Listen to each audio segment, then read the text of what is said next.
हे मटर पनीर जर तुम्ही एखाद्याला खाऊ घातलं ते तुम्हाला 100% विचारणार की हे मटर पनीर तुम्ही कोणत्या हॉटेलमधून आणलं ते.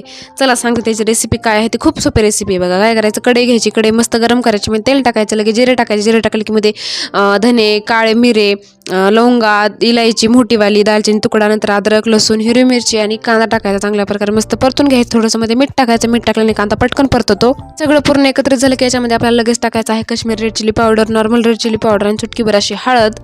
सगळं आपल्याला एकजीव करून घ्यायचं आहे. पूर्ण हे ड्राय मसाले जे आहेत ना, पूर्ण त्या मसाल्यामध्ये आपल्या कांद्यामध्ये वगैरे मिक्स झाले पाहिजे. लगेच याच्यामध्ये मी 2 टोमॅटो घेतलेले आहेत, मोठ्या आकाराचे कट करून घेतलेले आहेत. असे म्हणजे मोठे टोमॅटो बारीक बारीक कट करून घेतलेले नाहीत, लांब लांब असे कट करून घेतलेत. ते चांगल्या प्रकारे मिक्स करून घ्यायचं. मी थोडंसं अर्धा कप पाणी टाकायचं जेणेकरून आपलं टोमॅटो सॉफ्ट होतं. नंतर मध्ये काजू टाकले, काजूने जे आहे ते आपली ग्रेव्ही एकदम सॉफ्ट आणि मस्त अशी क्रीमी होते.